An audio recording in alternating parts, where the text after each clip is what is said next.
What's going on, folks? My name's Josh, you can call me Anorian, and it's time for another Anor of Convallaria video. And now that she's been announced on socials, I can officially show you the next major debut character in Sword of Convallaria, Koko, the marvelous adventurer of Vilder.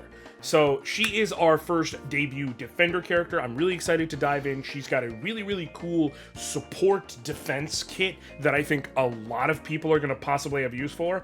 I also know defenders are not necessarily the most important thing you need. We don't need a lot of tanks in this game. So your mileage may vary. I think she has a ton of use cases. I think she's a very cool, awesome character. But let's go ahead and jump in. We're going to hop into the test server. I'm going to break down her stats as usual, her skills, her build as I've got it, her teams and synergy and things like that, and basically break down what I think are the use cases of why you may or may not want to pull for her. So let's go ahead and hop over. As you can see, I've got her at level 45. I find that's a good level for me doing my testing and also for me advising everyone. Obviously, I could punch her all the way up to 60 and see how she is at the very highest end of things. But how a character performs at this point, around rank 9 versus other characters, is pretty indicative of how they're going to do. Obviously, it doesn't factor in the keystone or the capstone ability, but to be quite honest, not a lot of people even have capstone abilities unlocked right now. Like, not everyone's running around at rank 11. Very few people are comparative to the whole player base. So I'd rather give an honest approximation like that. We will still go over that, but her capstone, I should say, but let's just talk about it as we are. So Koko is the marvelous adventurer. She is obviously Vildarian. She is a defender. Like I said, finally not a watcher for a debut character. She has the standard move 3, jump 2, as per usual. So Koko is part of two groups. She's part of Vilder, obviously. You can tell by the ears. She looks a little different than the others because they tend to have more pointed, like almost cat ears. But she is a Vilder character, and she will partner great with other Vildarians as a guard and protector. She is also in Fortitude, and low-key, a great Fortitude unit. Now, Fortitude, the aura, the commander's aura, is held by Magnus, who is also a defender. So in order to run her effectively in Fortitude, you would probably also want Magnus, which does mean a double defender lineup. That's fine. They're both great, and they both have very decent, different niches there. Magnus is more of a beat-down defender. Like, he can put in offensive pressure. Whereas Koko, as you're going to see as we go through things, is more of a defensive and very support-heavy character, with an emphasis on healing, if anything. So definitely you can view it differently. It's a team that's got Tantalion, it's got Koko, it's got Gloria, it's got Garcia, who is one of the best ramp-up damage characters in the game, regardless of, if you want to clear things super fast, she's not necessarily the best. But if you're talking about battles that get to round 6 and beyond, she is going to put a hurting on folks. There's some great stuff to work here. Fortitude's honestly a worthwhile team to build, so just something to consider. As far as her attributes, she's got standard stuff. She does have great defense. She's got great HP. I do want to point out, because someone brought this up in a past video with a comment, and I think it's a good point, she's 221 speed. For reference, Mytha at around the same... Mytha on my end, I found, has 243 speed.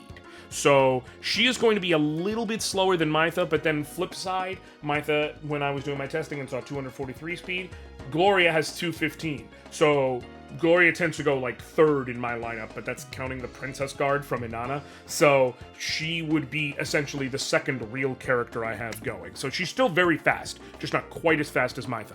Her trait is her big deal, and this is the thing we really need to break down. Breakfast happiness, which first of all, yes, breakfast does make me happiness.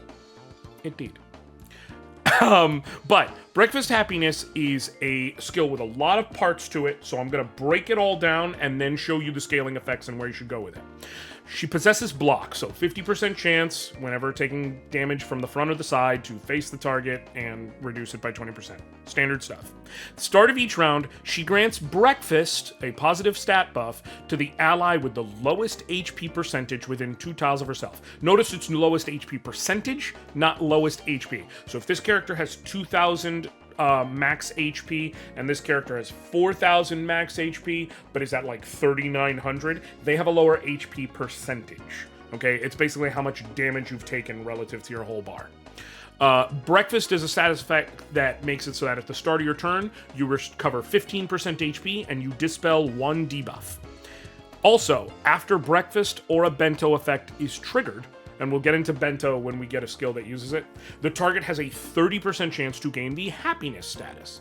And what happiness does is, for all skills, it reduces the energy consumption by 1, and their cooldown is reduced by 1. So basically, at the start of her turn, she picks the ally that's taken the most percentage of damage.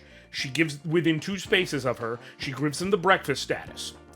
Comes around to their turn, they heal 15% HP, they remove 1 debuff, and then whenever they go to use a skill, it costs 1 less energy, and the cooldown is reduced by 1.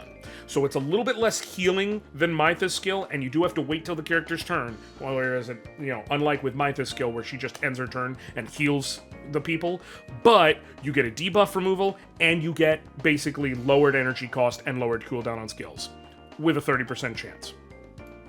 The level 2 effect, she gets a 10% HP boost, and that's it. Good. HP boost is great, especially because she has a high HP number, so that will be a couple hundred HP, but that's about it. Level 3, if you are pulling for her, you need to just, dash her to level 3. Because at level 3, she starts granting breakfast to the 2 allies with the lowest HP percentage. And remember, level 3 is 80 shards. If you are to the point where you're getting, 7+ shards a day, if you're level 40 to a level 50 account, you're going to want to put her in there, obviously. Even if it's 2 shards a day, it'll take 40 days. Some days she'll get 3, so basically a little over a month, or right around a month, she will hit star level 3. You gotta do it. It is just so worth it. Level 4 just moves the HP boost from 10% to 20%. Again, fine, not really what we're here for. Level 5. If you pull for Koko, this is one of the few characters where I'm going to tell you, just go ahead and leave her on the shards until you get her to level 5. And the reason why is because at level 5, that 30% chance of gaining happiness, gone. There is no roll for it. If she applies Bento to a character or breakfast to a character, they get happiness. I cannot stress to you how useful that is. Every turn, 2 units that are close to her gain a quick heal and debuff removal, and then even if they don't need healing, their skills cost 1 less energy, and the cooldown is reduced by 1. Every one of her turns. That's useful. That's just flatly useful. It is one of the most amazing defensive and support traits in the game. It is the reason why Koko is rated so highly on overseas servers. To this day, she is considered the best defender on a lot of the content they do. Something else I want to point out, minor but important, she is an axe wielder. It shows off as her wielding a wok or a pan in her sprite and a lot of her ability stuff, but she is an axe wielder, so she's competing with axe wielders for stuff. But importantly, if you've been doing your Voyage Memento, if you happen to be using a team where Rawia is not on your main team, you're guaranteed to at least have the feast axe. So you've guaranteed, if you're doing your Voyage Memento, to have at least 1 legendary axe, no matter what your luck looks like. Obviously a good thing. Now, in testing, I found that I like the Hollow Axe best with her. Increases her defense, and then gives her an attack boost based on her defenses. You can go with anything, really. There's also the Brutal Axe, which increases HP. The Cornucopia Axe, honestly, not bad choice for her, because it continues with survivability. If you're paying for the Cornucopia Hymn, definitely something to consider. I'll let you pick gear. I like the physical shield because of just it has a lot of benefits. You could also go with the damage taken down, what have you. Koko's base attack is Slash, 100% damage as per usual, and her base ability that she comes with is Try the Pan. It's a single attack, hits an enemy within melee range, deals 120% damage, knocks them back 3 tiles, which is of note. Almost every knockback is 2 tiles. She knocks them back 3 tiles, and it lowers their physical defense and drops their speed, which is in terms of turn order for 2 turns, and it costs 3 energy. This is good shit right here. It's an excellent base ability. Now let's dive into her skill tree. There's some stuff where I'm going to give you my own opinions. There's all that. At rank 1, you have the choice between Mountain Tribes or Crushing Bash. I went with Mountain Tribes. Mountain Tribes makes it so that if she's unharmed, she's at 100% HP, she gets 1 extra movement. If she attacks from high ground or moves from 1 tile to another with a height distance difference of more than 2 tiles, which there can be some trickery that involves with that, especially with jumping down, it increases her damage. Mainly, it's so that at the beginning of the battle, she gets a movement boost. It's giving up Crushing Bash. I'm going to be honest, you can use it if you want to have another form of stacking Vulnerable on an enemy, but it's 120% damage attack. I guess it doesn't cost energy, so it just has cooldown, but I didn't find I ever had the build space to just slot in another 120% attack just to get vulnerable. I could get that from other sources. Obviously, your mileage may vary. If you would rather get her to do all the offensive debuffing you can, go for it. At rank 3, you have Potluck Protector or Koko's Treasure Chest. Potluck Protector is when she blocks, her damage taken decreases by a further 15%, and if she's not dying, so if she's at 30.1% HP or higher, she performs assisting cover to all other allies within 2 tiles. A fine enough move to use, definitely something to consider, but I could not pass up Koko's Treasure Chest. This is a level you might want to Castalia. I have not put this in as a passive because I just haven't really been building a lot around blocking with her in my testing and things like that. But I'll tell you right now, Koko's Treasure Chest, she can select to use one of 4 moves, whichever one is going to be the most useful for her. There's Springy Bandage. It's an instant move that heals an ally for 25% of her HP, and she has a very good HP pool. Right now, to give you an instance, just on my build, she got 3,700 HP, so it would heal a character for a little over 900 HP at instant speed, and can be used up to 5 times per battle. Ancient Potion. It heals an ally for 45% of her HP and restores 1 energy, but it's not instant and can only be used up to 3 times per battle. Snow Lotus dispels all debuffs on the target, gives them damage up 3, which is, I believe, the 40% damage boost, and damage reduction 3, which is the 40% damage reduction, and immune to attribute debuff. That might be 30% damage boost. I just, in my head, for some reason, it's 40%. Either way, big time damage boost and big time damage reduction, and an immunity to stat debuffs for 3 turns, and that can be cast up to 3 times per battle, or Hallucinogenic Mushroom. It deals piercing damage equal to 30% of the target's HP, so a flat 30% of their health gone, and it inflicts sleep for a turn, basically leaves them sitting duck, and then afterwards inflicts 2 stacks of infection, dealing more damage over time. Basically, at the beginning of the battle, or whenever you decide to pop Koko's Treasure Chest, you figure out which skill is going to be most useful, and you use that. It is 4 different possible skills in one, depending on your needs. It's an auto get. It's an auto get. You do not get Koko and not get Koko's Treasure Chest. It is too damn useful. Rank 5, she gets Stay Strong or Defense Ranged Attack. I guess you can go with this for certain builds. It's just not great to me. It just makes it so that ranged attack damage is decreased by 25%, which is fine. But Stay Strong makes it so whenever she's hit with a single target attack, she heals herself and 1 ally with the lowest HP percentage within 2 tiles of her for 12% of her max HP. Can be activated up to 2 times per round. That's just useful. She'll get hit, again, going off mine, had about 3,700 HP. She would get hit and then immediately heal right around 400 and...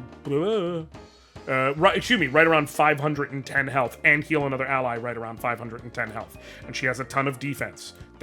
And it happens twice a turn. That's really useful.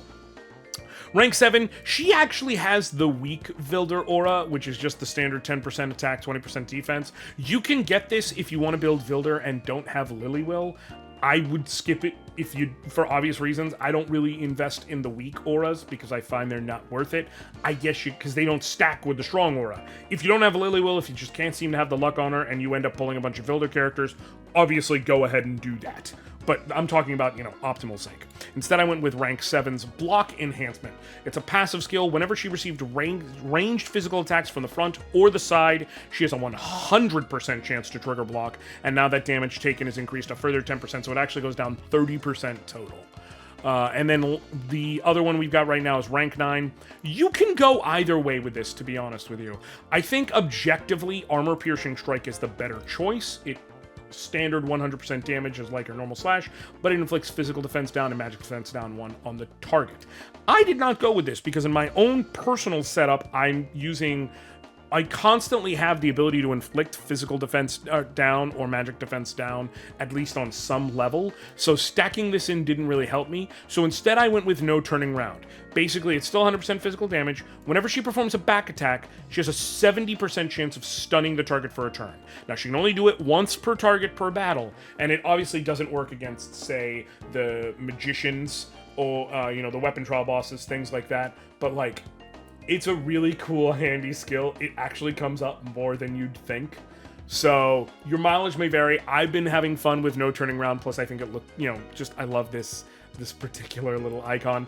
But obviously armor piercing strike is a great skill. If you don't have another form of it, if you're not running, say, Mytha alongside her, if you're not running anyone who can do physical defense or magic defense down, probably consider going with that.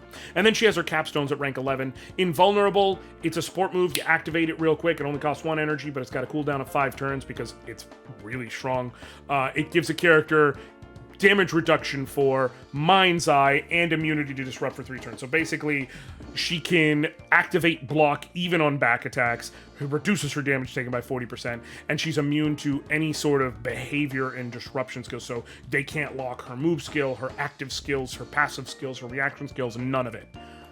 I, however, would not go with that. I would go with Iron Pot Stew, because this is where you get bento.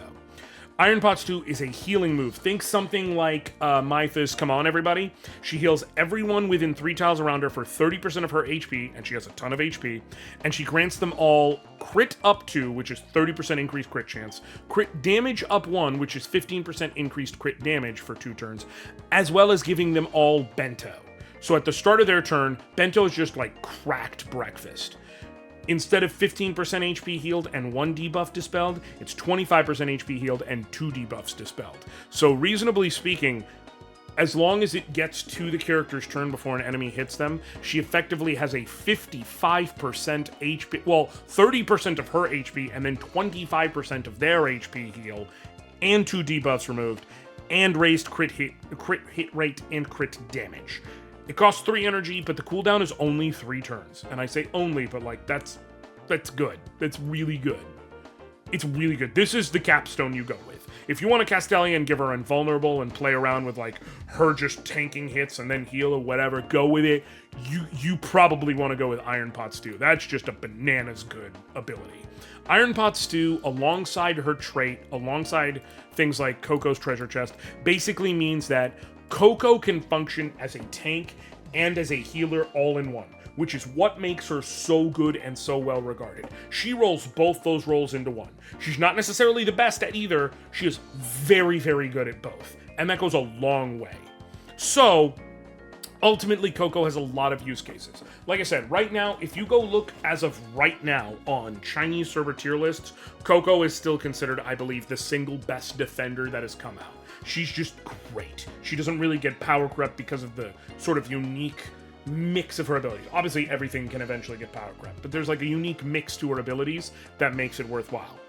I also know she's a defender, and not everyone needs a defender, not everyone needs a tank. We all got Mytha out the gate. We all get Angel.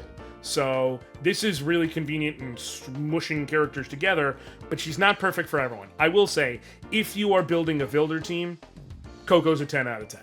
There's no question there. If you're building a Vilder team, Koko's a 10 out of 10. She is the team's defender. She's going to be their excellent support. She is crucial to putting together an effective Vilder team. If you're building a Fortitude team, weirdly, I'm going to call her a 9 out of 10. I do still think she's probably the best support they get, but you can use Nightingale for healing, and Magnus, like I said, is their leader with the aura, and he is also a defender tank, so it's weird. I would consider her excellent for that team. I would consider her 9 out of 10 if you want to build for Fortitude, but your mileage may vary. If you're the average person, Koko exists in a really weird spot. I'm going to call her an 8 out of 10. I think she's excellent. I think 8 out of 10 is where even if you have no designs on like needing a tank, you can't go wrong with pulling for her. Like if you decide, I think she's really cool, I think she has a cute design, I love what she does, I think having like a pseudo tank healer hybrid would be good for my team, go for it. She's an 8 out of 10. I think 8 out of 10 is where I put it as like the strong, worth consideration kind of thing. But I also put it as like, it's not necessary. It's not necessary by any means. She does not form the necessary linchpin of any teams other than, like I said, Vilder and maybe Fortitude. She's great, don't get me wrong, but if you're trying to save your currency for a future character, you don't have to feel like you have ruined your account by... you don't have to feel like you've ruined my account by missing out on anyone, but you definitely don't have to feel like you ruined your account by missing out on Koko. I think she's a great character. I think she is superb. I just don't think she's necessary, is all I'm saying. But that's basically it as far as she goes. I think that answers all of anyone's questions that really could break down. But please let me know down below. Are you going to try and pull for Koko? What do you think of her? What do you think of her build? What do you think of her design? Have you heard of her before now? What do you think of her big floppy ears? She kind of looks like a bunny. I thought all the Fildarians had more like fox or cat ears, and she's got more like bunny ears, and I think that's adorable. I'm not going to lie. But please let me know what you think, and as per usual, leave a like, leave a comment, subscribe if you want to see more, and check all that good YouTuber stuff. Follow me on socials. And as always, I love y'all, appreciate y'all, I thank y'all. Till next time, I'll catch you later, fam. All right.